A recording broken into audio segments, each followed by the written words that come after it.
ce matin 8 heures avec le concours de la police nationale, avec l'appui également des services de l'État, notamment la direction qui assure le suivi des questions sociales, la DETS, est en cours avec l'appui bien sûr du bailleur social et après concertation avec la ville de Marseille, la mise en œuvre d'une opération d'évacuation après décision de justice de 36 logements qui seront suivis par 9 autres logements lorsque les concours pourront être mis en œuvre pour permettre de sortir des occupants qui occupent de façon irrégulière des appartements de la cité Callister dans 3 immeubles, dans 3 coins de cette cité, avec un objectif de neutralisation très rapide de ces appartements, puisque ceux-ci seront traités immédiatement après l'évacuation par le bailleur social pour permettre d'éviter une réoccupation ultérieure.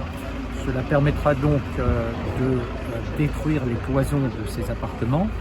de mettre en place une porte sécurisée, un système d'alarme, et nous ferons en sorte que ces logements ne soient pas réoccupés à l'avenir par d'autres squatteurs, par d'autres occupants irréguliers,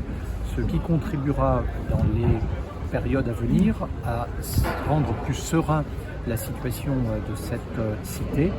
Je rappelle que cet immeuble doit être démoli prochainement dans le cadre d'une opération qui est conduite au titre de l'ANRU.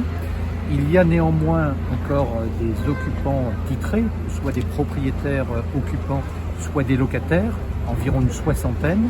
dont la prise en charge devra être programmée avec le bailleur social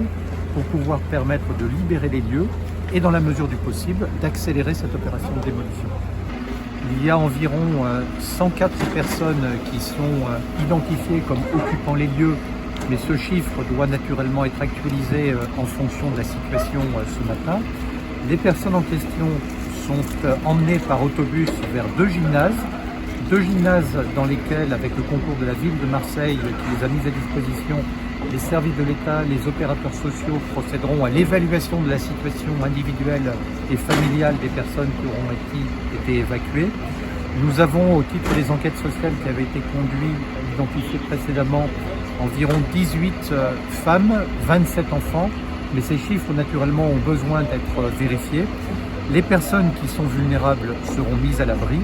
pour pouvoir permettre bien sûr de faire en sorte que cette opération se déroule dans des conditions satisfaisantes.